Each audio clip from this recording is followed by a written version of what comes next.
Positive voltage बने इस तरह आ गए, ट्रांसफार्मर में कोई करंट नहीं चलेगी क्योंकि करंट चलने के लिए ये नेगेटिव लाइन को मिलना ज़रूरी है। क्योंकि अब करंट कहाँ से चला रहे हैं, हम इस कैपेसिटर से चला रहे हैं।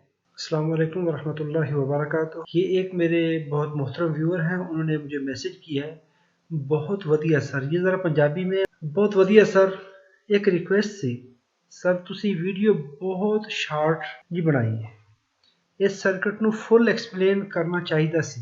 मेरा सारा ਕੰਮ ही यही आईसी ਨਾਲ ही जे ਤੁਸੀਂ ਇਸ ਸਰਕਟ ਨੂੰ ਫੁੱਲ ਐਕਸਪਲੇਨ ਕਰ ਦਿੰਦੇ ਤੇ ਇਹ ਮੇਰੇ ਲਾਈਫ ਦਾ ਸਭ ਤੋਂ ਵੱਡੀ ਅਚੀਵਮੈਂਟ ਹੋਵੇਗੀ।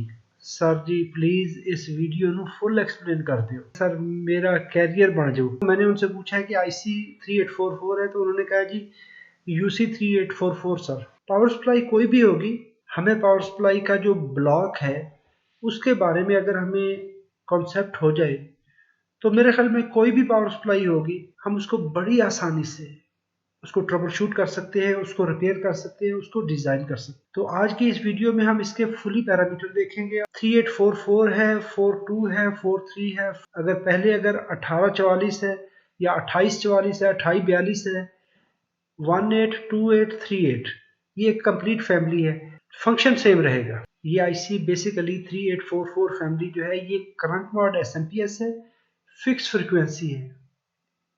फिक्स फ्रीक्वेंसी कैसे है? फ्रीक्वेंसी आपने इसकी सेट करनी है RTCT से।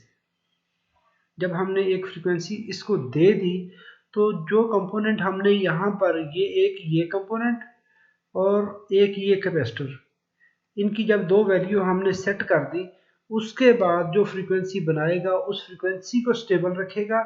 उस पल्स के ऑन टाइम और ऑफ टाइम में, यानी फ्रीक्वेंसी आपने सेट कर दी है, उसके बाद ये है एक पल्स यहाँ से लेके यहाँ तक, ये इसके ऑन टाइम और ऑफ टाइम को कंट्रोल करेगा। ये है इसका ऑन टाइम, ये ऊपर वाला, और ये ऑफ टाइम है, या ये मिनिमम से लेके मैक्सिमम तक इस तरह ये अपना ड्यूटी साइकिल चेंज करेगा। एक साइकिल अगर आपने इसको, ये मैक्सिमम 500 किलोहर्ट्ज तक आप इसको सेट कर सकते हैं। अभी जब हमने उसको टाइमिंग दे दी, उस टाइमिंग पे यानी कहाँ से लेके कहाँ तक स्विच होना है, तो ये डिपेंड करता है हमारे इन दो कंपोनेंट्स पर, CT पे और RT पे, जो फ्रीक्वेंसी सेट करेंगे। ये एक यूनिवर्सल पावर सप्लाई की डायग्राम है जिसमें 230 वोल्ट यहाँ पर दिए गए हैं। यहाँ पर एक NTC लग गया, नेगेटिव टेम्परेचर कोएफिशिएंट रेजिस्टर, ये सर्ज प्रोटेक्शन के लिए। क्यों कि यहाँ पर जो कैपेसिटर लगे हैं हमारे ये वाले, जब हम पावर ऑन करते हैं, अगर यहाँ पर इस जगह पर ये कैपेसिटर बिल्कुल खाली है, तो खाली कैपेसिटर क्या करता है, मैक्सिमम करंट ड्रा करने की कोशिश करेगा जितनी पीछे अप्लाई हो रही है। अगर हम करंट कंट्रोल नहीं करेंगे, या तो ये इन डायोड में से किसी को डैमेज करेगा, या खुद से इतना ओवर हीट हो जाएगा चार्जिंग के दौरान कि इसकी लाइफ जो है वो बहुत कम हो जाएगी। ये NTC यहाँ पर भी हो सकता है, ये NTC इस जगह पर भी, किसी एक जगह पे कैपेसिटर के चार्जिंग से पहले करंट लिमिट करवाएगा। एक्चुअल ब्रिज की आउटपुट से जो करंट जा रही है, तो मोस्ट ऑफ द टाइम ये इनपुट पे लगा है, और अगर यहाँ पर लगा तब भी एक ही काम है, इनपुट फिल्टर, EMI फिल्टर हो गया, क्लास X कैपेसिटर और क्लास X दो कैपेसिटर लग गए, नॉइज को रिमूव करवाएंगे।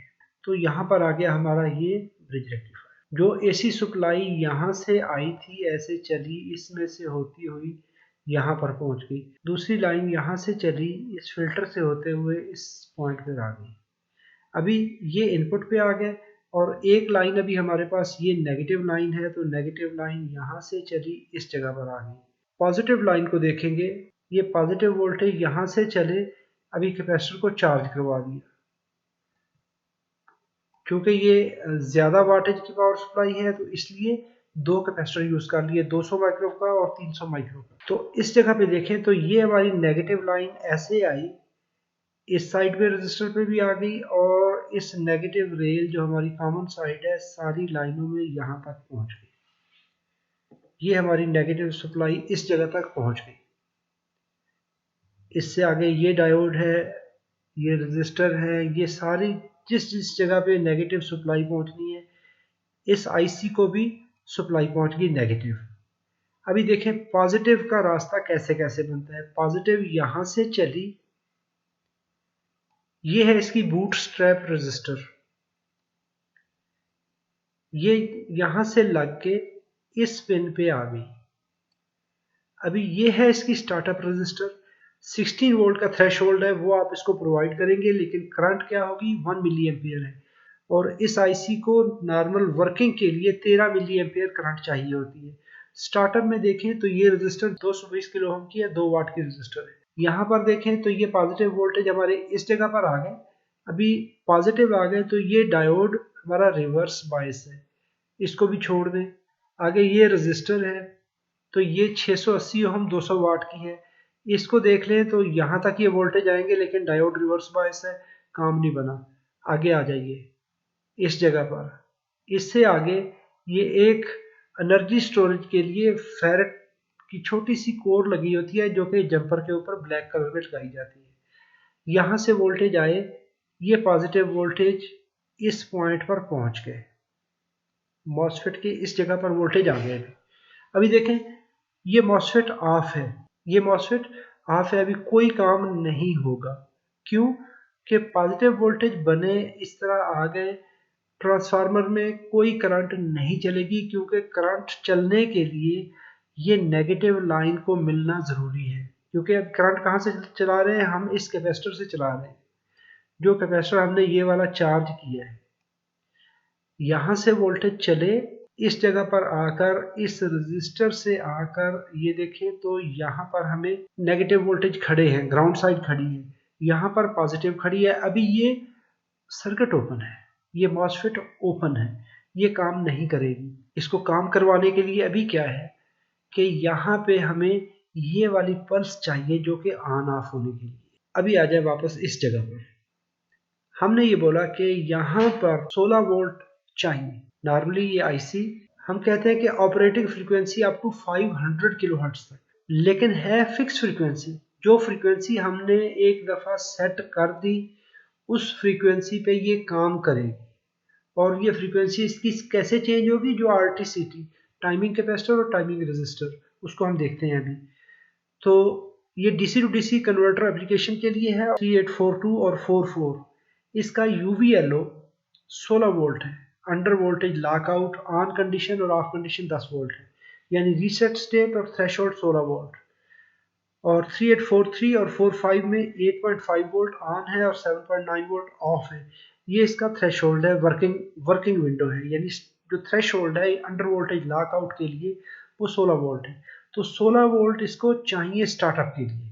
इसके बाद बात आती है कि 384243 जो है इसको आप 100% ड्यूटी साइकिल, जबकि 444 और 45 इसको आप 50% ड्यूटी साइकिल के लिए यूज करेंगे। 1842, 2842, 3842, 43, 44, 45, यानी ये सेट ऑफ फैमिली है। और ये कहाँ तक 500 किलोहर्ट्ज ऑपरेशन इसका होता है। इसकी वर्किंग कैसे है, जैसे ही हमने वीसीसी अप्लाई की तो ये इसका एक अंडर वोल्टेज लॉकआउट नेटवर्क है, ये उसको चेक करेगा। यहाँ से एक इसका इंटरनल बाइसिंग नेटवर्क उसी से बनेगा और साथ में ये एक रेफरेंस बना देगा 5 वोल्ट। ये रेफरेंस बनकर एरर एम्पलीफायर को भी आ जाएगा और ये फीडबैक सर्किट है एरर एम्पलीफायर। और साथ में देखें तो पिन नंबर 4 अगर 8 पिन वाली आईसी है, अगर 14 पिन वाली आईसी है तो पिन नंबर 7 होगी। ये 7/12 लिखा हुआ है, 5/9 लिखा हुआ है। जो पहला नंबर लेफ्ट साइड पे है ये है 8 पिन आईसी के लिए। अगर 14 पिन आईसी है उसी नंबर में तो वो पिन नंबर 12 आप उसको कंसीडर करेंगे। 5/9 अगर 8 पिन वाली आईसी है तो पिन नंबर 5 ग्राउंड है, अगर 14 पिन आईसी है तो पिन नंबर 9 ग्राउंड होगा। पिनों का फंक्शन सेम है। अच्छा, कंपनसेशन पिन देखें तो पिन नंबर 1 है दोनों में, करंट सेंस एक में पिन नंबर 3 है और दूसरी में पिन नंबर 5 है। यहाँ पर 5 वोल्ट 50 मिली एम्पेयर का रेफरेंस आउट करेगी। इस रेफरेंस को घुमा फिरा के आप ला के आरटी और सीटी लगा देंगे, टाइमिंग कैपेसिटर टाइमिंग रेजिस्टर लग जाती है। ये इसका आउटपुट सर्किट है। ये क्या करेगा, स्विचिंग करवाएगा। कलेक्टर वोल्टेज हम यहाँ पर अप्लाई कर देते हैं अगर 8 पिन आईसी है तो उसमें चिप की और ड्राइवर स्टेज की एक ही सप्लाई है, लेकिन अगर 14 पिन आईसी है तो उसमें कलेक्टर वोल्टेज आउटपुट मॉसफेट के अलहदा से वोल्टेज है, उसको वीसी के नाम पे, एक वीसीसी है और एक वीसी है।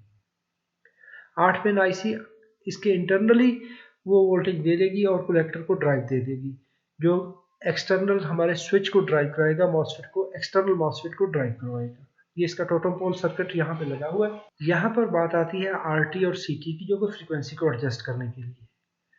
तो ये ड्यूटी साइकिल, इसी से मिनिमम ड्यूटी साइकिल आप यहाँ से सेट करेंगे। अगर लार्ज आरटी स्मॉल सीटी कर देंगे तो इंटरनल क्लॉक ये बनेगा। अगर आप स्मॉल आरटी और लार्ज आरटी कर देंगे तो इंटरनल क्लॉक ये बनेगा। उस वक्त ड्यूटी साइकिल हमारा क्या है कि वो थोड़ी रेंज रह जाएगी हमारे पास स्विचिंग के लिए। और ये उसके फार्मूले हैं डेड टाइम कंट्रोल के लिए और फ्रीक्वेंसी के लिए। अगर आप आरटी की वैल्यू 5 किलो ओम लगाते हैं तो सीटी की वैल्यू आप आसानी से ढूंढ सकते हैं। और ये है इसके chart, oscillator and dead time control, और यहाँ पर इसका टाइमिंग रजिस्टर और फ्रीक्वेंसी। अगर आपने 100 किलोहर्ट्ज या 10 किलोहर्ट्ज आपने करना है, ये देखें 10 किलोहर्ट्ज, इसको ऊपर ले जाए ग्राफ पे, जहाँ पर जाकर ये आ रहा है तो यहाँ पर 4.7 नैनोफैरड का कैपेसिटर लगाएंगे और रजिस्टर 30K से ऊपर आएगी। अगर कैपेसिटर आप ये यूज़ करेंगे बिलफर्स, ये कौन सा है 47 नैनो का, तो उस वक्त रजिस्टर हमारी ये थोड़ी आएगी।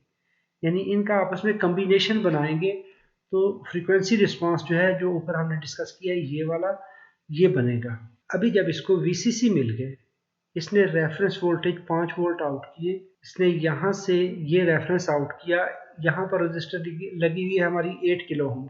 तो ये देखें इस पिन पर हमारा ये कैपेसिटर और यहाँ से ग्राउंड से, तो यहाँ पर जो काम करेगा ये यहाँ पर पल्सेस बनाएगा। अभी ग्राउंड हो मिल गया इसको, वीसीसी वोल्टेज मिल गया, तो ये आईसी अभी स्टार्ट करेगी। यानी 16 वोल्ट इनिशियली हमने अप्लाई किए, 1 मिली एम्पियर स्टार्टअप करंट इसकी। जैसे ही ये स्टार्ट करेगी तो ये पल्स यहाँ से छोड़ेगी एक पल्स। ये पल्स जो ही छोड़ेगी तो क्या होगा कि ये स्विच उस वक्त हमारा ये क्लोज होगा। ये जो ग्राउंड लाइन है ये यहाँ से चलेगी, उस वक्त हमारी ये ग्राउंड लाइन यहाँ से चलेगी प्राइमरी वाइंडिंग पर। तो इसमें से करंट गुजरी, जैसे करंट गुजरेगी तो मैग्नेटिक फील्ड बनेगा। मैग्नेटिक फील्ड बना, इसने इन वाइंडिंग को कट किया, इनमें वोल्टेज इंड्यूस हो गए। और साथ में देखें तो यहाँ पर ये हमारी वाइंडिंग है, ये सेपरेट है, और ये वाली वाइंडिंग इस वाइंडिंग को कट करेगा, ऑक्सिलरी वाइंडिंग को कट करेगा। तो यहाँ से वीसीसी वोल्टेज चलेंगे, अभी नए वोल्टेज एक बन गए, ये वोल्टेज यहाँ से चलेंगे और यहाँ से होते हुए रेक्टिफाई होंगे। रेक्टिफाई होने के बाद ये वोल्टेज वीसीसी पिन पर चले गए। अभी पहला काम हो गया, जितने भी वोल्टेज बने, और इन वोल्टेज को देखें तो एक जो रेक्टिफाइड वोल्टेज है वो यहाँ पर आ गए, इस ऑप्टोकपलर के कलेक्टर पर पहुंचना शुरू हो गए। ये जो पल्स हमने छोड़ी थी ये इसको स्विच करवाना शुरू कर दिया, और आउटपुट में अभी हमने कहा कि वोल्टेज बनेंगे। जैसे ही वोल्टेज बनेंगे तो रेक्टिफाई होंगे। ये रेक्टिफाइड वोल्टेज डायोड से गुजरे, फिल्टर से गुजरे, चोक से गुजरे और आउटपुट में मिलना शुरू हो गए। कितने हैं वो अभी यहाँ पर एक सर्किट मॉनिटर करेगा उसको। ये वोल्टेज देखें तो ये आ रहे हैं यहाँ पर, ये वोल्टेज इस जगह पर आ गए, और दूसरी लाइन जो कॉमन लाइन है अगर इसको देखेंगे तो ये इस साइड पे आ गई, ये वाली साइड। तो जो पॉजिटिव वोल्टेज थे वो यहाँ से आकर 220 ओम की रजिस्टर है, 47 वोल्ट का और 47 वोल्ट का, यानी 47 और 47, और साथ में एक जीनर लगा, एक रजिस्टर लगा हुआ है सीरीज में, ये दो जीनर लग गए। 220 ओम की रजिस्टर है, बाकी वोल्टेज ये ड्रॉप करेगी, 1 वोल्ट ये छोड़ेगी इस ऑप्टोकपलर के डायोड की एलईडी के लिए। जैसे ही हमारी आउटपुट सेक्शन में, चूंकि ये 100 वोल्ट की 100 वोल्ट की सप्लाई है, जैसे ही ये इस जगह पर 100 वोल्ट इन दो पॉइंट्स पर, इस पॉइंट पर और इस पॉइंट पर 100 वोल्ट डीसी हो जाएंगे तो ये स्विच कर जाएगा। जैसे ही इस डायोड ने स्विच करना है, एलईडी ने स्विच करना है, तो इसमें से लाइट गुजरेगी, अभी ये लाइट इस ऑप्टो कपलर में से क्या करेगी, ये जो वोल्टेज हमने कहा था यहां से बन रही है, ये कब लाइट बनेगी, जिस वक्त 100 वोल्ट पूरे हुए। अगर 100 वोल्ट पूरे नहीं हुए तो हमारी ये लाइट नहीं निकलेगी। जब लाइट नहीं निकलेगी तो ये ट्रांजिस्टर ओपन रहेगा, आईसी अपनी स्विचिंग को बढ़ाती रहेगी, ड्यूटी साइकिल को बढ़ाती रहेगी। कब तक, जब तक हमारी ये फीडबैक नहीं आ जाती। ये कहने में तो मुझे घंटा लग रहा है, लेकिन ये 1 सेकंड के कई लाखवें हिस्से में हो चुका होता है। यहाँ से ये फीडबैक वोल्टेज जो हमने ये स्विच कराए थे, रेक्टिफाई करवाए थे 10K की रजिस्टर के थ्रू होते हुए, ये फीडबैक आ गई इस जगह पर, पिन नंबर 2 पर, और साथ में ये कंपनसेशन पिन पे भी चली गई। तो हमारे ये आईसी को पता चल जाएगा कि जी आउटपुट आ चुकी है, आउटपुट वोल्टेज मेंटेन हो गए। जब इसको ये फीडबैक आएगी उस वक्त ये अपना स्विचिंग टाइम रोक लेगी, क्योंकि अभी वोल्टेज आए, कैपेसिटर चार्ज हो गया यहाँ पर, ये कैपेसिटर चार्ज हो चुके हैं। अभी ये अपनी स्विचिंग को लिमिट करवा देगी और कोई कोई पल्स भेजेगी, कोई कोई पल्स छोड़ेगी, मिनिमम ड्यूटी साइकिल को रखते हुए उन वोल्टेज जो बने हैं उनको मेंटेन रखेगी। अभी ये उस वक्त है जब नो लोड है। नो लोड की सूरत में अगर देखें तो यहाँ पर 4K7 4700 ओम की रजिस्टर लगी हुई है और इसके थ्रू एक करंट चलती रहेगी यहाँ से लेके यहाँ तक। ये देखें कैपेसिटर चार्ज है, लेकिन साथ साथ में एक छोटा सा डिस्चार्ज होता रहेगा। ये क्यों होता है कि इसको रेगुलेट करवाने के लिए, इसकी जो स्पाइक्स होती हैं उनको मिनिमम करवाने के लिए। ये सारी पावर सप्लाई के अंदर ये लगी हुई है। ये देखिए इस साइड में ये लाइन ये डिस्चार्ज हो रही होती है, तो ये पावर सप्लाई ऑन हो रही होगी। अभी देखें इस सप्लाई में जो हाई वोल्टेज सेक्शन है वहां पे है, दूसरी साइड पे नहीं है। दूसरी साइड पे सिर्फ रेगुलेटर आईसी लगी हुई है, +-12 में और +12 में, -12 में और +12 में। इसमें 12-12 वोल्ट की 2 सेक्शंस हैं और एक -12 वोल्ट की सेक्शन है, और +-100 वोल्ट की 2 सेक्शन है, एक +100 और एक -100। अभी यहां तक जब इसको फीडबैक मिल गई और हल्का हल्का ये डिस्चार्ज हो रही है, तो इसकी डिस्चार्जिंग के लिए इसको कहते हैं डमी लोड। यानी ये इस जो आईसी को फंक्शनल हालत में रखने के लिए, ये मिनिमम स्विचिंग करवाने के लिए ये रजिस्टर लाजमी होती है, और ये इस कैपेसिटर के साथ मिलकर उन जो स्पाइक्स होती है रेक्टिफिकेशन के दौरान, हाई फ्रीक्वेंसी स्पाइक होती हैं, उनको भी ये मिनिमाइज करवाती है। ये एज अ लोड काम कर रही होती है। जैसे ही फर्स्ट पल्स गुजरी, यहाँ पे जो मैग्नेटिक फील्ड बना था उसने वोल्टेज इंड्यूस करवा दिए। जैसे ही पल्स खत्म होगी, अभी इसने ऑफ तो होना है क्योंकि वोल्टेज पूरे हो गए, इसने तो अभी इसकी करंट रोकनी है। जैसे करंट रोकनी है तो ये आईसी, ये मॉसफेट फिर से ओपन हो जाएगी। जैसे ही ओपन हुई तो इसका मैग्नेटिक फील्ड कोलैप्स करेगा। जैसे ही कोलैप्स करेगा तो अगर 300 वोल्ट यहाँ से आ रहे थे तो ये reverse 300 volt magnetic field collapse होने की वजह से, सिकुड़ने की वजह से फिर बन जाते हैं, तो ये 600 वोल्ट का स्ट्रेस आएगा। इन जो रिवर्स वोल्टेज यहाँ पर बने थे, अभी देखें पहले एंड ये पॉजिटिव था, ये एंड नेगेटिव था, वोल्टेज की पोलैरिटी जो है वो रिवर्स हो जाएगी। जैसे ही रिवर्स होगी तो हमारी ये वाली जो वाइंडिंग है, इसके वोल्टेज यहाँ से ये एंड पॉजिटिव होगा, ये एंड नेगेटिव है, क्योंकि वाइंडिंग का ये एंड नेगेटिव है। तो उस वक्त क्या होगा कि ये डायोड के थ्रू हमारा जो रिवर्स ईएमएफ है, रिवर्स वोल्टेज है, वो डिस्चार्ज हो जाएंगे। वो इस कैपेसिटर को चार्ज करेंगे और फिर ऑन टाइम में ये यहाँ से डिस्चार्ज होता रहेगा। इसको कहते हैं आरसीडी स्नबर या प्रोटेक्शन सर्किट। इसकी ये एक वाइंडिंग, ये भी सपोर्टिव वाइंडिंग होती है, उस मैग्नेटिक फील्ड को सपोर्ट करवाती है। उसके लिए ये एक आरडी स्नबर इसका ये लगा हुआ है, ये इस वाइंडिंग को डिस्चार्ज करवाने की। इसके अंदर आरसीडी है और इसके अंदर आरडी स्नबर है। अभी हम देखते हैं कि इसमें से जैसे ही करंट चली, तो करंट की जो पल्स है, जैसे ही इसने ऑन किया तो ये पल्स यहाँ से चली, तो ये देखें तो 0R15 0.15 ओम की रजिस्टर है 2 वाट की, तो यहाँ से करंट चलेगी तो इस रजिस्टर के अक्रॉस वोल्टेज ड्रॉप होंगे। तो ये ड्रॉप वोल्टेज यहाँ से उठाएगी ये आईसी, ये देखें यहाँ से चलते हुए इस रजिस्टर से होते हुए ये आई सेंस पर आ जाएगी। अभी आई सेंस ये है करंट सेंस फील्ड। अभी ये करंट को सेंस करेगी कि कितनी करंट चल रही है। इसके अंदर एक इसका करंट सेंस एम्पलीफायर है, वो इस करंट को मॉनिटर करेगा कि जी कितनी करंट चल रही है। कहीं ऐसा तो नहीं है कि मॉसफेट शार्ट होगी। अगर ये मॉसफेट शार्ट होगी तो सर्किट को प्रोटेक्ट करने के लिए यहाँ से ओवर करंट लेगी, तो ये आईसी अपनी स्विचिंग नहीं होने देगी, इसको लिमिट करवा देगी। जो मिनिमम लोड है वो आगे लगा हुआ है, तो मिनिमम लिमिट इसको पता चल जाएगी। अभी जैसे ही यहाँ पर वोल्टेज हमने 16 दिए थे स्टार्टअप के लिए, वोल्टेज यहाँ से बने थे, ये वोल्टेज यहाँ पर भी आ गए, तो ये आईसी अपना फंक्शन स्टार्ट कर देगी क्योंकि इसमें करंट की वैल्यू मौजूद होती है। ये वैल्यू करंट की मौजूद होती है, तो हमारी ये आईसी वर्किंग कंडीशन में चली जाएगी। पहला था इसका बूट स्ट्रैप मोड या स्टार्टअप फेज, तो इन वोल्टेज से ये स्टार्ट हुई। उसके बाद ये वोल्टेज आएंगे, तो उस वक्त क्योंकि इसमें थोड़ी करंट है तो ये सर्किट इस्तेमाल नहीं होगा, क्योंकि यहाँ से करंट इसको ज़्यादा मिलनी शुरू हो जाएगी। तो ये इस वाइंडिंग से 17 मिली एम्पेयर के करीब करंट लेना शुरू हो जाएगी और ये आईसी वर्किंग मोड में चली जाएगी, रूटीन का फंक्शन करेगी। ये है इसके गेट ड्राइव कंपोनेंट। ये एक जीनर है 18 वोल्ट का, क्लैंप लगा हुआ है। यहाँ पर एक रजिस्टर है 10K की और एक 15 ओम की रजिस्टर है। ये इस गेट को, मॉसफेट के गेट को चार्ज डिस्चार्ज करवाएंगे।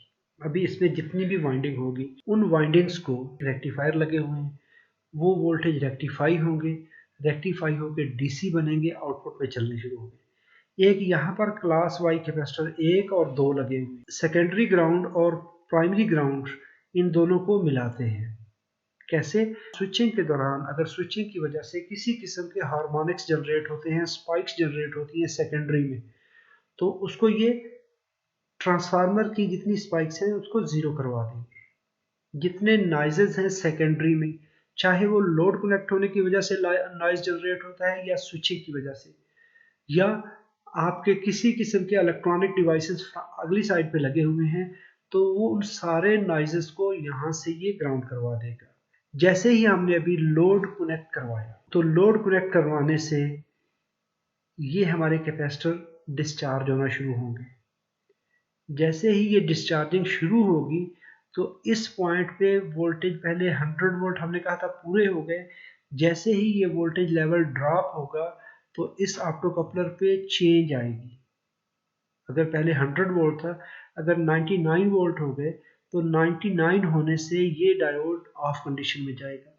जैसे ही ऑफ कंडीशन में जाएगा, ये ऑप्टोकपलर का ट्रांजिस्टर जो है फिर से ओपन होगा। जैसे ही ओपन होगा, जो वोल्टेज यहाँ पर इस कैपेसिटर पर चार्ज हो चुके थे वो फिर से ख़त्म हो जाएंगे, यहाँ पर फीडबैक जाना बंद हो जाएगी। जैसे ही फीडबैक जाना बंद हुई तो ये आईसी फिर से अपना ड्यूटी साइकिल बढ़ाएगी, स्विचिंग ऑन टाइम बढ़ाएगी, ऑन होगी। पहले ये मिनिमम ड्यूटी साइकिल पे वर्क कर रही थी, अभी ये अपना ड्यूटी साइकिल बढ़ाएगी। इसके ड्यूटी साइकिल बढ़ाने से मैग्नेटिक फील्ड बढ़ेगा। पहले थोड़ा बन रहा था रूटीन में इस डमी लोड की वजह से, लेकिन जैसे ही लोड डाला तो इस आईसी को पता चल गया कहाँ से ये जो फीडबैक डिस्टर्ब हुई है। ये बाज़-औक़ात रुकती नहीं है क्योंकि ये लाइट वेरी हो रही होती है। जिस हिसाब से कैपेसिटर डिस्चार्ज होता है उतने मिली वोल्ट को ये सेंस करके, तो ये लाइट क्या होती है, ऐसे वेरी हो रही होती है। जितना लोड आगे डालेंगे ये उतना ही ये रैंप बनाती जाएगी, ऑन होगी ऑफ होगी। जैसे ही ये कैपेसिटर डिस्चार्ज होगा ये लाइट कम होगी, इसकी इंटरनल रेजिस्टेंस बढ़ेगी, और जैसे ही वोल्टेज पूरा होना शुरू हो जाएंगे इसकी लाइट फिर से बढ़ना शुरू हो जाएगी, इसकी बाइसिंग चेंज होगी और फिर से इसकी रेजिस्टेंस कम होगी और इसको वोल्टेज फीडबैक वोल्टेज मिलेंगे। कौन से? ये वाले एक्सिलरी वाले। अच्छा, कुछ ऑप्टोकपलर ऐसे होते हैं जो कि ग्राउंड से कनेक्ट करवाते हैं, कुछ आईसी की रिक्वायरमेंट होती है, लेकिन ये फैमिली जो 38444243 फैमिली है, तो इसको ये वोल्टेज यहाँ से मिल रहे होते हैं। अभी आ जाते हैं इस पॉइंट पर। लोड डाला, लोड ने कैपेसिटर को डिस्चार्ज करवाना शुरू किया। अभी जैसे ये पल्सेस आएंगी, इसकी लाइट चेंज हुई, इसने अपनी पल्स इंक्रीज की। इस पल्स के इंक्रीज होने से यहाँ से जो ऑन टाइम है वो बढ़ेगा। क्योंकि ये पल्स डायरेक्टली यहाँ पे अप्लाई हो रही है। जैसे ही ये बढ़ेगा तो इसकी फ्लो होने वाली करंट बढ़ेगी। कितनी बढ़ेगी? जितना इसको ज़्यादा फोर्स लगानी पड़ेगी वोल्टेज मेंटेन करवाने, क्योंकि आगे हमने लोड कनेक्ट कर दिया है। जब लोड कनेक्ट है तो वो सडन वोल्टेज में इंक्रीज नहीं आने देगा, वोल्टेज लीनियरली बढ़ेगी और उस वजह से इसको ज़्यादा देर के लिए ऑन रखना पड़ेगा ताकि वोल्टेज ज़्यादा बन पाए। जितनी करंट फ्लो होगी वो इस पिन को मिलेगी, इस आईसी को पता चलता जाएगा, ये अपना ड्यूटी साइकिल एडजस्ट करवाती जाएगी। जैसे जैसे लोड बढ़ता जाएगा, लोड बढ़ने से यहाँ पे वोल्टेज ड्रॉप आएगा। उस वोल्टेज ड्रॉप को पूरा करने के लिए ये आईसी अपने इस स्विचिंग टाइम को बढ़ाती जाएगी। इसी का नाम रेगुलेशन है, यानी लोड रेगुलेशन। कि लोड बढ़ता गया, इसने क्या किया, अपने ड्यूटी साइकिल को बढ़ाना शुरू कर दिया। दूसरी कंडीशन ये आती है कि इनपुट पे अगर वोल्टेज हमारे ड्रॉप हो गए, अगर ये 230 वोल्ट हैं, अगर यहाँ पर 110 हो जाते हैं तो उस वक्त ये वोल्टेज कम हो जाएंगे। तो इस आईसी को ये जो 16 वोल्ट दिए थे उसी रेशो से ये कम वोल्टेज मिलेंगे। जैसे ही कम वोल्टेज मिलेंगे तो एक तो ये स्टार्टअप में अपना चेंज लाएगी और दूसरा काम इसने क्या करना है कि यहाँ पर हमें जो वोल्टेज 100 वोल्ट चाहिए, इस 100 वोल्ट को मेंटेन करने के लिए अपना ये ड्यूटी साइकिल मैक्सिमम यूज़ करेगी ताकि आउटपुट में यहाँ पे अभी करंट हमने चलानी है। करंट चलाने के लिए वोल्टेज लेवल होना, जितने वोल्टेज ज़्यादा होंगे उतनी करंट ज़्यादा होगी।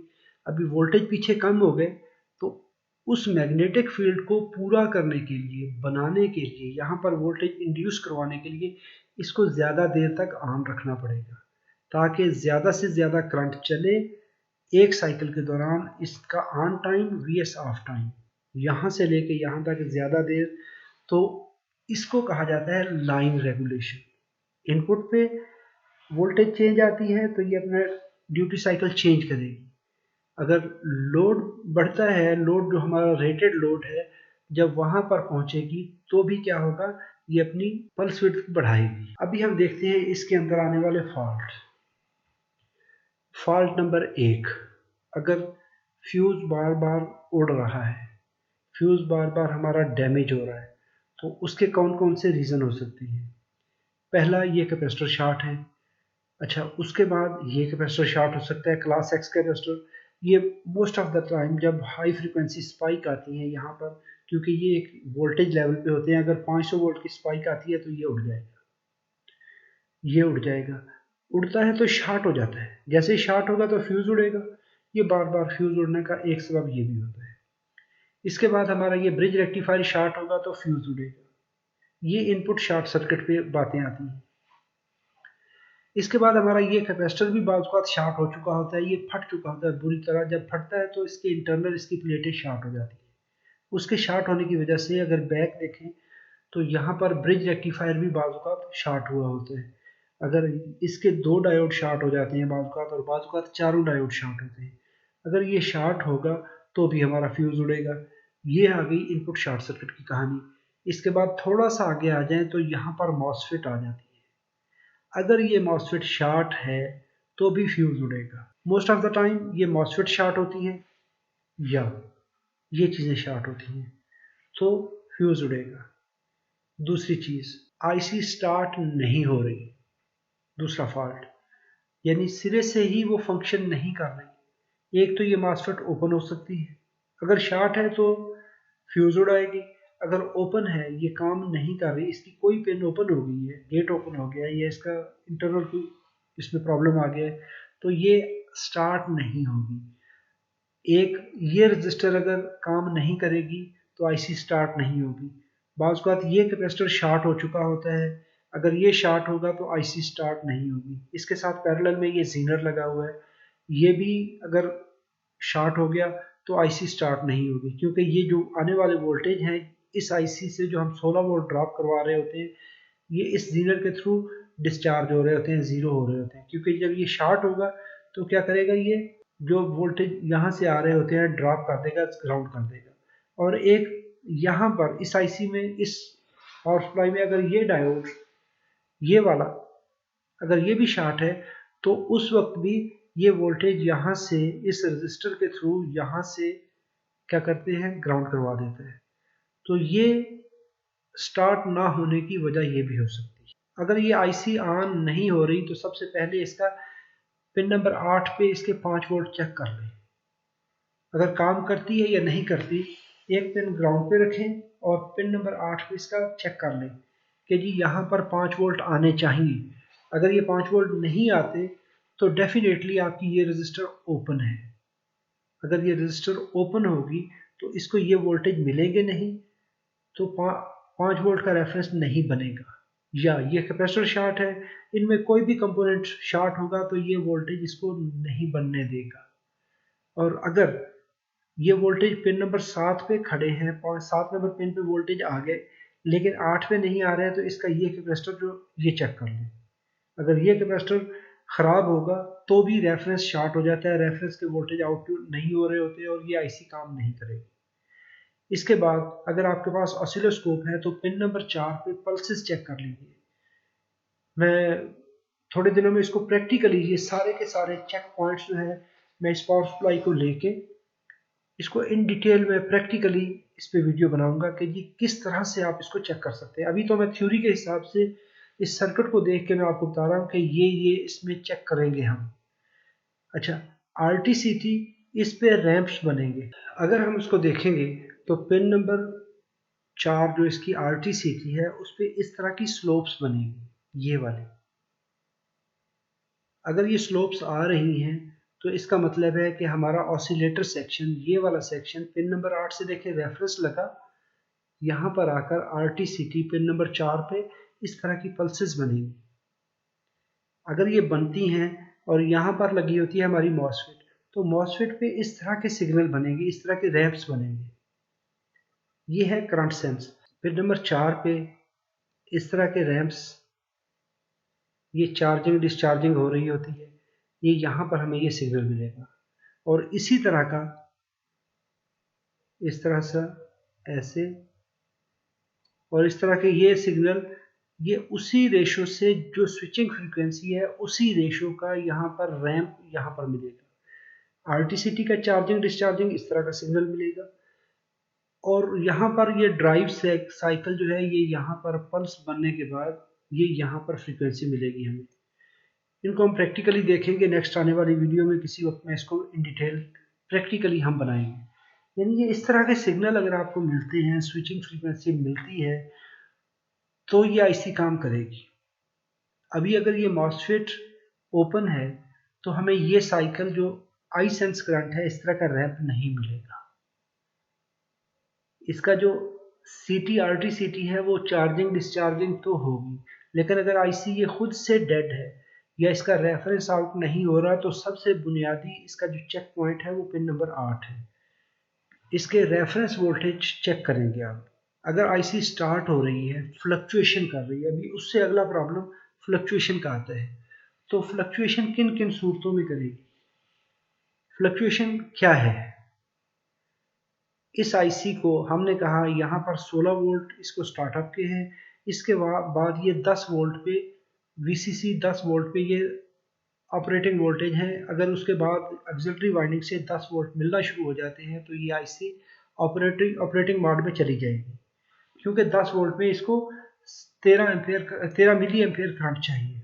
ये कैपेसिटर 10 वोल्ट पे या 11 वोल्ट पे चार्ज होना चाहिए। अगर ये वोल्टेज इस पे आपको नहीं मिलते तो फ्लक्चुएट करेगी। क्यों? इसको ऑपरेटिंग मोड में ले जाने के लिए, स्टार्टअप से ऑपरेटिंग में शिफ्ट होने के लिए यहाँ पर इसको ऑपरेटिंग की करंट चाहिए। पहले इसको करंट थोड़ी मिल रही थी लेकिन बाद में इसको करंट पूरी चाहिए। अगर वो पूरी करंट नहीं मिलती तो ये आईसी फ्लक्चुएट करेगी। फ्लक्चुएशन क्या होती है? ये आईसी बार बार ऑन होगी, ऑफ होगी, अपनी स्विचिंग स्टार्ट करेगी, फिर जब इसको VCC नहीं मिलेगी फिर कुछ देर खामोश रहेगी, फिर ऑन हो जाएगी। ये है इसका बूटअप प्रोसेस, स्टार्टअप प्रोसेस। इसको यहाँ पर अगर VCC वोल्टेज पूरे नहीं हो रहे, ये कैपेसिटर प्रॉब्लम करे, ये डायोड प्रॉब्लम करे, ये रजिस्टर ओपन हो गई है, तो यहाँ पर आपको वोल्टेज नहीं मिलेगी। एक रीज़न ये होता है। स्टार्टअप में आप इसको चेक करेंगे कि अगर आईसी काम ही नहीं कर रही, पहला पॉइंट, दूसरा पॉइंट, इस कैपेसिटर पे वोल्टेज चेक कर लें, वोल्टेज पूरे हैं। हाँ, एक और कहानी होती है कि इस पे पूरे 330 वोल्ट, अगर यहाँ पे 230 दिए हैं तो उसको मल्टीप्लाई करें 1.41 से 414 से, तो जो वोल्टेज वैल्यू आए वो यहाँ पर चेक कर लें। अगर तो वो वोल्टेज स्टेबल है तो ठीक, अगर वोल्टेज वेरी हो रहे हैं, चेंज हो रहे हैं, अप डाउन हो रहे हैं इस कैपेसिटर पर, तो अच्छी बात नहीं, फिर इसका मतलब है आगे कोई प्रॉब्लम है। तो इस कैपेसिटर से आप पकड़ लेते हैं कि आगे फ्लक्चुएशन हो रही है या नहीं हो रही। ये आ गया हमारा स्टेप फ्लक्चुएशन का पहला। दूसरा स्टेप ये हो गया। तीसरा स्टेप होता है इस ऑप्टोकपलर का। अगर ये ऑप्टोकपलर खराब है, ये फीडबैक, ये जो पल्सेस हैं, ये गुजरने नहीं देगा। क्यों? ये फीडबैक होती है कि आउटपुट में इंफॉर्मेशन देनी है कि वोल्टेज बने या नहीं बने। अगर ये खराब है, ये डैमेज हो गया है, तो ये इस इंफॉर्मेशन को पास नहीं करेगा, कम्युनिकेट नहीं करेगा। ये आईसी अपने मैक्सिमम ड्यूटी साइकिल पे जाएगी, जाने के बाद फीडबैक को तलाश करेगी, फीडबैक पिन पे वोल्टेज नहीं पहुंचे तो उस वक्त क्या होता है, हमारी ये वाइंडिंग फुल सैचुरेट हो चुकी होती है। ये मैक्सिमम वोल्टेज जो इसके थ्रेशोल्ड से ऊपर होते हैं, ये आईसी उसको ओएलपी में, ओवरलोड प्रोटेक्शन में ले जाएगी। एक होता है under voltage lockout. Under voltage lockout क्या है कि यहाँ से स्टार्ट किया, यहाँ से वोल्टेज नहीं आए, तो ये कैपेसिटर पे वोल्टेज ड्रॉप हो गए। वीसीसी के वोल्टेज जो हमने 16 दिए थे, एक दफ़ा ये आईसी स्टार्ट हुई लेकिन वापसी पे वोल्टेज नहीं मिले, ये वोल्टेज ड्रॉप होके 8 वोल्ट से नीचे चले गए, तो उसको कहते हैं अंडर वोल्टेज लॉकआउट। इस आईसी को अपने जो वीसीसी वोल्टेज है वो मिल ही नहीं रहे, तो वो है इसका यूवीएलओ, अंडर वोल्टेज लॉकआउट। 8 वोल्ट से वोल्टेज ड्रॉप हो गए, ये लाइन हमारी ड्रॉप हुई, क्योंकि ये रजिस्टर बहुत ज़्यादा करंट प्रोवाइड नहीं कर सकती, इसको कंटिन्यूसली ऑन नहीं रख सकती। स्टार्टअप के लिए थोड़ी सी करंट दी, चार्ज करवाया कैपेसिटर को, उसके बाद फिर ये कैपेसिटर डिस्चार्ज हुआ, वोल्टेज लेवल ड्रॉप हो गया, आईसी को पता चल गया कि जी अंडर वोल्टेज है, क्यों कि फॉल्ट है। तो अगर इसको फीडबैक वापसी नहीं आई, इसने स्विचिंग की किसी वजह से, उसमें कौन कौन सी वजूहात हो सकती हैं, कौन कौन सी रीज़न है। अगर ये वाली ऑप्टोकपलर फीडबैक नहीं दे रहा, तो इस आईसी ने अपनी फुल स्विचिंग की, तो इसके ये जो वोल्टेज हैं, जो इसकी अलाउड लिमिट है, फॉर एग्जांपल आप कहते हैं 16 वोल्ट है या 18 वोल्ट है, 20 वोल्ट है, उस लेवल से ऊपर जाती है, तो ये आईसी फौरन से 16 वोल्ट से जो ही ऊपर जाएगी तो ये आईसी क्या करेगी, ऑफ मोड में चली जाएगी। क्यों कि इसकी जो थ्रेशोल्ड लिमिट है वो उससे ऊपर चली गई, उसके जाने की वजह से ये आईसी ऑफ हुई, मैग्नेटिक फील्ड स्टॉप हो गया। जैसे ही स्टॉप होगा तो ये कैपेसिटर डिस्चार्ज होना शुरू हो जाएगा, क्योंकि ये कनेक्टेड है इस वीसीसी वाइड पिन के साथ। जैसे ही ये अपने उस लेवल को डाउन करके नीचे आएगा, फॉर एग्जाम्पल 16 पे ये ऑफ हो गई, अगर 15 पे ये दोबारा ऑन होती है, 15 वोल्ट जो ही होंगे, तो ये आईसी फिर से एक पंप करेगी, फिर से दोबारा सिग्नल बनाएगी, क्योंकि फिर इसने ऑन होना है, वोल्टेज तो इसको मिले हुए, लेकिन फिर से जब ऑन होगी फिर दोबारा ये वोल्टेज आगे बढ़ेंगे। जैसे ही ये बढ़ेंगे ये पिन फिर से ओवर चली गई, जैसे ही ओवर चली गई, क्योंकि इसको ये फीडबैक ही नहीं मिल रही, अभी ये इसका खेल चलता रहेगा। ये फुल अपना ड्यूटी साइकिल इंक्रीज करेगी लेकिन इंतज़ार करेगी फीडबैक का। अभी फीडबैक में अगर फॉर एग्जांपल हम कहते हैं कि हमारा ये डायोड शॉर्ट हो गया, मैं मिसाल देता हूँ, तो इसके शॉर्ट होने से यहाँ पर इसको ये वोल्टेज ही नहीं मिल रहे, जो 100 वोल्ट यहाँ पे आना था वो ही नहीं मिल रहा, तो क्या हो गया कि ये आईसी फ्लक्चुएट करेगी, ये बार बार ऑन होगी। अगर मैं कहता हूँ कि ये कैपेसिटर हमारा लीक हो गया इंटरनली, तो क्या करेगा, ये वोल्टेज यहाँ से ज़्यादा करंट चलना शुरू हो जाएगी, तो जिस जगह पे भी करंट ज़्यादा चलना शुरू हो जाती है वहाँ पे वोल्टेज ड्रॉप आता है। अभी जैसे ही वोल्टेज ड्रॉप आएगा, आईसी को तो चाहिए फीडबैक, उसको तो एक सिग्नल चाहिए यहाँ से ये वाला कि जी वोल्टेज पूरे हो गए। ये वोल्टेज पूरे नहीं होने देगा, आईसी अपना जोर लगा रही है लेकिन ये आगे बैठा अपना काम कर रहा है, ये डिस्चार्ज करवाया जा रहा है। इसके डिस्चार्ज होने से, इसकी डिस्चार्जिंग की वजह से हमारा ये सर्किट जो है ये काम नहीं करेगा। फिर से ये आईसी अपनी फुल स्विचिंग करेगी। जो ही स्विचिंग करेगी इसके वीसीसी वोल्टेज बढ़ेंगे। जैसे ही बढ़ेंगे और साथ में ये हमारी करंट की इंफॉर्मेशन ये भी जाएगी कि जी करंट बहुत ज़्यादा चल रही है, तो ये आईसी फ़ौरन से ओवरलोड प्रोटेक्शन में चली जाएगी। जैसे ही प्रोटेक्शन में जाएगी, ऑफ करेगी अपनी आउटपुट को, ये करंट रोकेगी, ये पिन तो डाउन हो जाएगी और साथ में कैपेसिटर डिस्चार्ज होगा, ये फिर से एक दफ़ा स्विच होना शुरू करेगी, फिर से ऑन होने की कोशिश करेगी। तो नतीजतन क्या होता है कि हमारी ये आईसी बार बार ऑन होती है, ऑफ होती है, ब्रस्ट फेंकती है पल्सेस के। तो वो ब्रस्ट जो है वो इन कैपेसिटर पे कोशिश करते हैं कि वोल्टेज मेंटेन हो जाए। एक कंडीशन हमारी ये होगी, फॉर एग्जांपल हमारा ये सेट शॉर्ट हो गया, इसके शॉर्ट होने से एक और नया काम शुरू हो जाएगा, इसके वोल्टेज ड्रॉप हो जाएंगे। अभी सेंस कर रहे हैं हम इस पिन को, इसके वोल्टेज ड्रॉप हो गए, लेकिन यहां पर जो हो रहा है कि इसकी वजह से ज़्यादा करंट फ्लो होगी। इसकी ज़्यादा करंट फ्लो होने की वजह से दूसरी वाइंडिंग के अंदर वोल्टेज जो है वो बढ़ना शुरू हो जाएंगे, क्योंकि इसकी वजह से एक्स्ट्रा करंट फ्लो होने की वजह से ज़्यादा मैग्नेटिक फील्ड सेकेंडरी में चलेगा।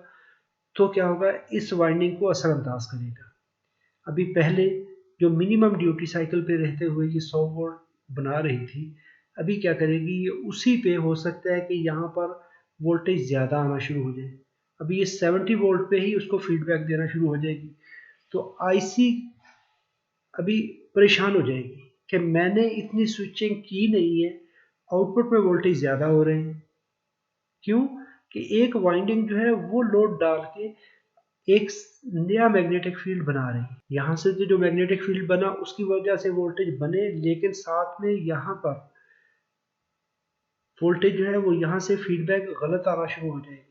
तो ये भी एक रीज़न होता है। ये डायोड शॉर्ट हो गया, ये शॉर्ट हो गया, कोई एक चीज़ शॉर्ट हो गई तो फिर भी वो फ्लक्चुएशन करवाएंगे, क्योंकि आईसी को समझ ही नहीं आ रही होती कि मैंने तो, आईसी कहती है कि मैंने तो थोड़ा सा स्विच करवाया है, इस हिसाब से तो 100 वोल्ट होने चाहिए, लेकिन ये स्विच करवाती नहीं है, थोड़ा सा स्विचिंग करती है, इसका भी कुछ हिस्सा ऑन करती है तो वोल्टेज पूरे हो जाते हैं।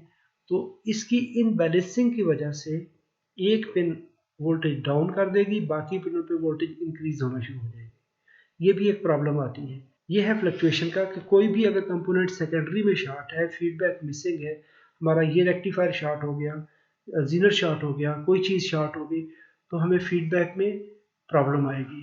जब फीडबैक में प्रॉब्लम आएगी उस वक्त क्या होगा कि आईसी ब्रस्ट मोड में चली जाएगी, रीस्टार्ट मोड में चली जाएगी, बार बार पैकेट फेंकेगी यहाँ पर ड्राइव करवाने के लिए, लेकिन इसको प्रॉपर फीडबैक नहीं मिलेगी, हमारा ये काम नहीं होगा। नेक्स्ट होता है कि आउटपुट में वोल्टेज पूरे नहीं बन रहे, कुछ लाइनें जो है वो ड्रॉप हो जाती हैं, तो 2-3 वोल्ट 4 वोल्ट आउट करती है, फ्लक्चुएशन होती है। तो उसके लिए एक ये सर्किट जो है इसको चेक किया जाता है। उस वक्त अगर हमारी ये रजिस्टर, ये रजिस्टर, ये डायोड, ये कैपेसिटर, इनमें प्रॉब्लम आ जाए तो ये वाइंडिंग को फुली डिस्चार्ज नहीं होने देती। तो जब ये डिस्चार्ज नहीं होने देगी तो भी हमारा ये प्रॉब्लम आएगा कि आउटपुट में वोल्टेज पूरे नहीं बनेंगे। इसके बाद एक नया काम होता है कि प्राइमरी आपने तो लगा दी, लेकिन सेकेंडरी में आप किसी पार्ट को, किसी ग्राउंड को हाथ लगाते हैं तो वहाँ पर आपको शॉक लगता है, वहाँ पर आपको झटका लगता है। तो उस वक्त क्या करेंगे, या चेसिस को हाथ लगाते हैं आप, मेटालिक चेसी है किसी पावर सप्लाई की, किसी बॉक्स की, किसी असेंबली की, तो उसमें अर्थ आ रहा होता है, वो अर्थ मारता है। तो उस वक्त हम ये कैपेसिटर चेक करेंगे। अगर ये कैपेसिटर शॉर्ट हो जाए तो आउटपुट में जो ग्राउंड है उस वो प्राइमरी ग्राउंड के साथ कपल हो जाता है। और अगर गलती से किसी ने जो इनपुट शू है वो 2 पिन वाला है तो लाइन और न्यूट्रल रिवर्स होंगे तो वो बहुत ज़्यादा झटका भी लगता है। ये बात ये बहुत बड़ा, ये डेंजरस होता है और इसको कभी रिमूव ना करें, इसको यानी परमानेंटली रिमूव नहीं करें इसको। अगर ऐसा प्रॉब्लम आता है तो इसको रिप्लेस करें। साथ में एक ये भी सर्किट उसी तरह का है, बिल्कुल मिलता जुलता, लेकिन ये फ्लाई बैक कन्वर्टर है।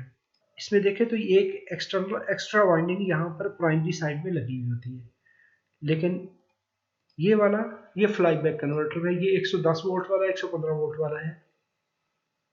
तो उसी तरह सेम उसी तरह यहाँ पर एक कैपेसिटर ये लगा हुआ है, एक कैपेसिटर ये लगा हुआ है, ये इसकी स्टार्टअप रजिस्टर है, ये स्टार्टअप रजिस्टर है, यहाँ पर स्नबर है। लेकिन ये ख्याल रखना है कि ये 115 वोल्ट का सर्किट है। इसको आपने जस्ट इसको देख लें, क्योंकि इसके सारे कंपोनेंट की कैलकुलेशन 115 वोल्ट के लिए, जस्ट आपको ऐसा एग्जांपल दिखा रहा हूँ। ये फ्लाई बैक है। इस जगह पर देखें तो उसी तरह मॉसफेट है, उसी तरह करंट सेंस रजिस्टर है, और सेम उसी तरह ये जो हमारी ये वाइंडिंग है, ये वाइंडिंग यहाँ से देखें तो वोल्टेज बनाकर रेक्टिफाई कर कर वीसीसी कैपेसिटर हमारा ये लगा हुआ है, इसको चार्ज करवाएंगे। अभी ये एक वोल्टेज की लाइन ये है हमारी इस जगह पर, और साथ में इस जगह पर, और दूसरी वोल्टेज की लाइन हमारी ये है हमारे वीसीसी वोल्टेज इस आईसी के लिए। उसी तरह पिन नंबर 8 से यहाँ से रेफरेंस चल रहा है। पिन नंबर 8 से रेफरेंस बनेगा, कब बनेगा? जब इसको ये 7 वोल्ट मिलेंगे। तो ये रेफरेंस बनाकर ये आरटी और ये सीटी, ये दो चीज़ें मिलकर ये इस जगह पर पल्सेस दिलवाएंगी, ये फ्रीक्वेंसी बनेगी, और इसी से आपका मिनिमम ड्यूटी साइकिल कंट्रोल होगा। ये कैपेसिटर है इसका रेफरेंस कैपेसिटर। अगर ये कैपेसिटर शॉर्ट होगा तो भी ये आईसी स्टार्टअप नहीं होने देगी, ये काम नहीं करेगी। अगर ये रजिस्टर ओपन है तो भी ये आईसी काम नहीं करेगी। अगर ये कैपेसिटर शॉर्ट है तो भी ये आईसी ऑन नहीं होगी। ये इसके ऑन होने के लिए ये चीज़ें लाजमी है। और ये ऑफलाइन कन्वर्टर है, तो यहाँ पर देखें तो ये फीडबैक डायरेक्टली इन्हीं वोल्टेज से, जो हमारे वीसीसी वोल्टेज है, इन्हीं वोल्टेज को सेंस करकर पिन नंबर 2 पे फीडबैक ले रहा है।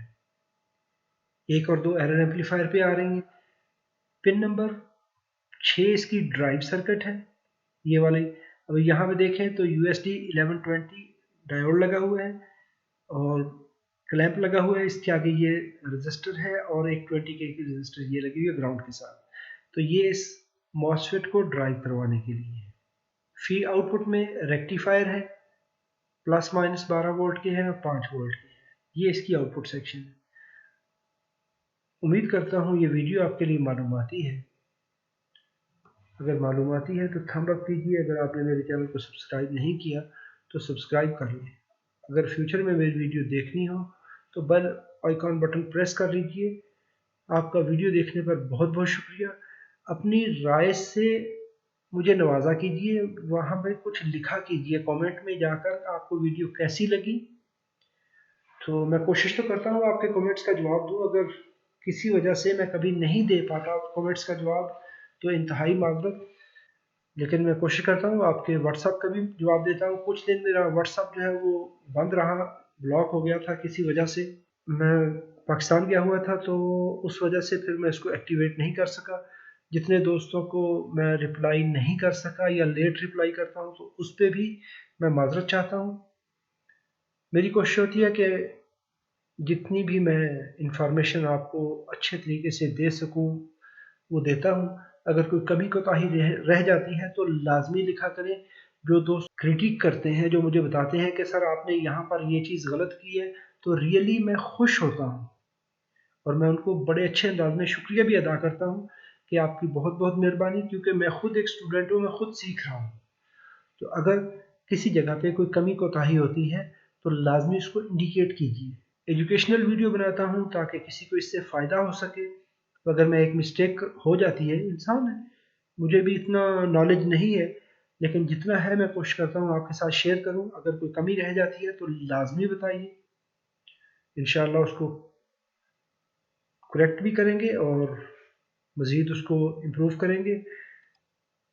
बहुत शुक्रिया वीडियो देखने पर। अपना बहुत सारा ख्याल रखिएगा। अल्लाह रब्बुल इज़्ज़त आप सबको अपनी हिफाजत में रखे। अस्सलाम वालेकुम वरहमतुल्लाहि व बरकातहू।